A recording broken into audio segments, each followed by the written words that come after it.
Do the Broncos have to trade up in order to get J.J. McCarthy in the draft? That's the question we're going to answer on the DNVR Broncos mailbag. Zach Stevens, Henry Chisholm. Henry, do the Broncos have to trade up in order to get J.J. McCarthy after the Combine? Probably. I mean, if they're selling out for J.J. McCarthy, then yes. Like, if they go into the draft saying we need to get J.J. McCarthy, then yes.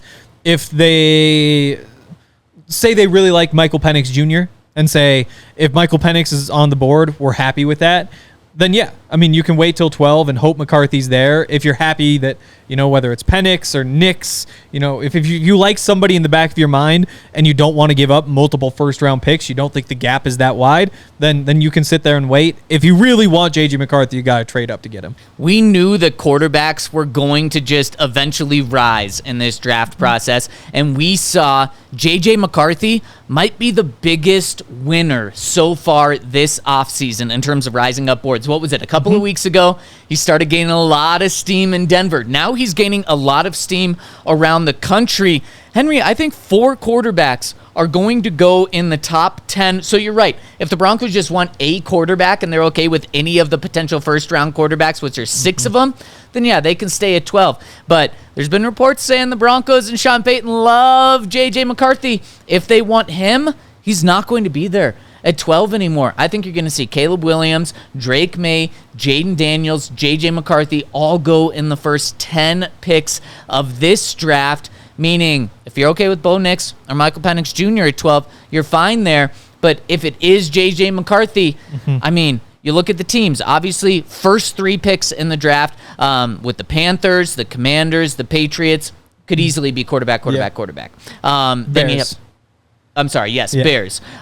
Then with the 4th pick, you have the Cardinals. Probably not. 5th pick, Chargers. Probably not. 6th pick, Giants.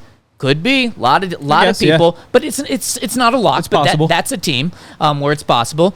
Tennessee Titans, probably not likely. You think they go with Will Levis there. But I guess possible, but not likely. Atlanta Falcons, big time. Yeah. Now, free agency next week could change that if they do get Kirk Cousins, if they get Russell Wilson, if they get Justin Fields, but that's a quarterback-needy team right now. So outside of the top 3, we've already got 2 quarterback-needy teams. Then the Bears again, they'll have their quarterback with Caleb Williams. The Jets, probably not. And then the Vikings. That's a team that, as of right now, with Kirk Cousins on the open market, needs a quarterback.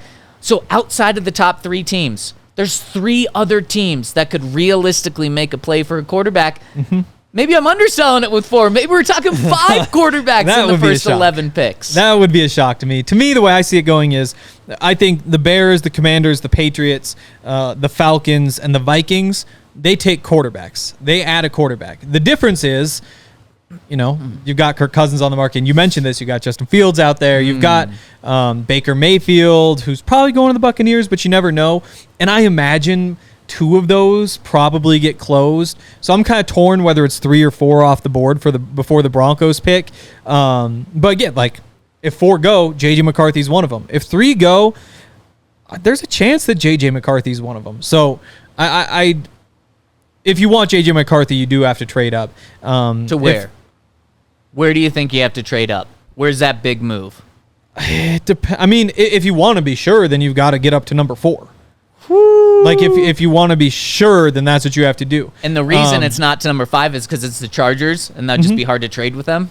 Yeah, and because if there's a chance the Falcons want a quarterback, so they trade up to number 4. So you have to go get the number 4 pick, maybe the number 3 pick if you want to be sure. But goodness. To me, that'd be crazy to want him badly enough that you give up 3 first-round picks to go get him. And so that's where you just have to see what the price range is. And I'd imagine, realistically, they talk to the Bears about the 9th pick, the Jets about the 10th pick, see if they can hop in front of the Vikings. Vikings will be doing the same thing. That probably comes down to a bidding war.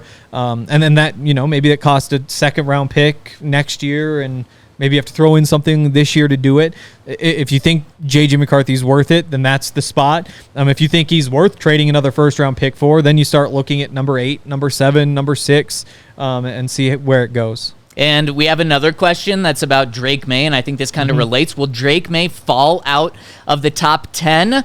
I don't think he's going to fall out of the top 10, but I wouldn't be shocked now with the way things are going if J.J. McCarthy goes ahead of Drake Maye here. So if you want to guarantee yourself J.J. McCarthy, you probably have to get the third pick, but that could also mean that the Patriots would say, no, we're staying here and taking J.J. McCarthy if they like him that much. I think to get J.J. McCarthy, you really have to jump the Atlanta Falcons, who have the 8th pick right now. Maybe even the Giants, who have the 6th pick. And, man, that would just be scary to make that big of a jump. Honestly, in my opinion, that'd be scary to make that big of a jump for J.J. McCarthy or Drake Maye. I love those guys at pick 12. But if we're talking about giving up a future first plus, like maybe 2 future firsts or a future first plus 2 additional seconds, that is getting into dangerous territory. When, Henry, you could be taking the 3rd or 4th quarterback in the draft. Oh, totally. And I mean, I think with the Drake Maye stuff, is there a separate question about that? Nope. Okay, so yeah, with Drake Maye, I mean, I would be surprised if he's still there at 12, but I mean, it's very much in the cards. I think, there's what a slide that would be. Yeah, it would be a slide, but it's not. I mean, it wouldn't be the biggest slide by any means. I mean, something like this happens just about every other year. You look at the Kenny Pickett draft when people thought there were going to be 4 or 5 quarterbacks going in the first round, and there's just one.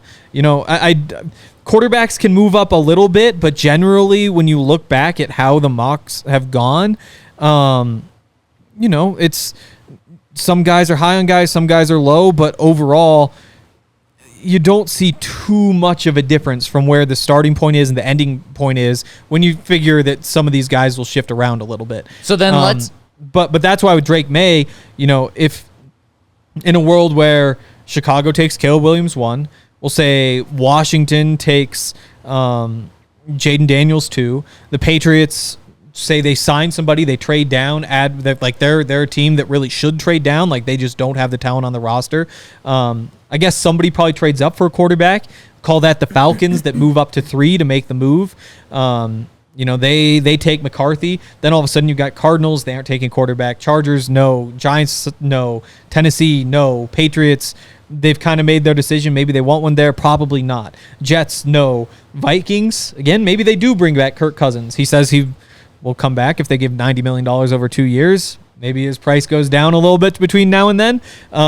That's kind of the path for Drake Maye to fall, which, again, be a surprise, but it's a possibility for sure. And I think, you know, if Drake Maye and J.J. McCarthy were both on the board, I'd probably take McCarthy at this point. I think that's what a lot of people agree and think as well. I think Drake Maye could fall in terms of where people thought he was going to be, number 2 overall. I think he could fall to 6 or 8. I don't think he falls to the Broncos at number 12, but maybe he does fall enough where the Broncos can make a manageable jump up and they're giving only 1 first-round pick or multiple second-round picks in order to move up. Okay, let's end this mailbag with the final 303 and hit the final 3 questions that we've got here. Henry, is Michael Penix Jr. now a first-round quarterback after passing the combine medicals? I mean, to me, he's always been a first-round pick. Like, to me, that should be where he's been all along. I think that he should have always been a consideration for the Broncos at 12. You know, we're talking about all these quarterbacks. If he was on the board and Drake Maye was on the board, I'd probably take Penix. Like, that's just that's different than what a lot of the boards say, but I don't know. Everybody agreed Mitch Trubisky should be going in front of Patrick Mahomes, and that's not how it works out. I mean, the rankings are all subjective, and I think for the Broncos in particular, when you're not looking to sit a guy, Penix makes way more sense than Drake Maye, who you probably do want to sit for a year. So I've had him there all along. In terms of the mock drafts, I don't think this week was enough to put him into the first round. If you're looking at, like, what is Mel Kiper going to say? What does Brugler have to say? I don't think he's a first-round pick. And you look at who's picking at the end of the first round. Chiefs don't need a quarterback. 49ers don't need a quarterback. Ravens don't need a quarterback. Lions don't need a quarterback. Bills don't need a quarterback. Cardinals don't need a quarterback. Tampa might. Yep. Depending on what happens in free agency. In front of them, Packers don't need a quarterback. Cowboys don't need a quarterback. Texans don't need a quarterback. Eagles don't need. So there just isn't really an obvious spot to slip in unless somebody trades up or unless somebody says, you know, the Lions say, yeah, Goff is nice, but we'll just start planning for the future. Like, that stuff is possible. I would still say the sports books would say he shouldn't be. He won't be a first round pick. If 4 quarterbacks go in the top 10, 5 go in the top 12. Oh my goodness. Yeah, I could absolutely see Michael Penix Jr. being taken in one of the last 20 picks in the first round. And you're right, San Francisco at 31, the Chiefs at 32 don't need quarterbacks, but that could be a prime Lamar Jackson spot where the Ravens traded back into the final pick of the first round in order to get Lamar Jackson. I could see a team doing that and trading back into the end of the first round. Okay, final question here on the mailbag. Henry, if the Broncos sign Kirk Cousins in free agency, they would have $80 million in cap space tied up to their quarterbacks with Russ's dead cap. And Kirk Cousins, it's not actually the case because what would happen with his contract? There would be all the void years and all that sort of stuff. So, I mean, if it's probably like a 3-year deal. So he plays 24, 25, 26. The biggest cap hits are probably like 26, 27, 25, then 28. Maybe it's 28 more than 25. Like, I guess the way it would probably work out so that 27, the year after he's done here is the biggest one. And then the last year, when you look at how, like, because everything advances when you move on. Realistically, about a third of his average salary is what you'd pay this year, or his cap hit would be this year. It's a great. So if it's $30 million average, the Broncos would be on the books for roughly 10 in salary cap. You would think, and it depends on how long the contract is. The bigger the guarantees, the less the cap hit in year one. Generally, like there's different ways to structure it, but that's the easiest way. So I'm going to pull up the Derek Carr contract because it would be similar to that. A team that really shouldn't be spending money on a quarterback, spending money on a quarterback. Right. Yeah, so, I mean, his cap hit for last year was 7.2. His cap hit for this year will be 13 in year 2. And what's Derek Carr's average? Average is 37.5. 37, and last year's cap hit was $7 million. $7 and this million? year it's 13. And then 2025 it'll be 51. 2026, the last year of the deal, will be 61.5, and then the year after he's gone, it'll be another 23 on top of that. So that's exactly how the Broncos make this work. They can absolutely make it work. If they want Kirk Cousins, they can make it work from a financial standpoint. From a football standpoint, you and I disagree about that, but that's what makes this fun. Thanks so much for tuning in to the DNVR Broncos mailbag. We'll answer questions again next week, so make sure to drop your comments on thednvr.com where we post this. Thank you.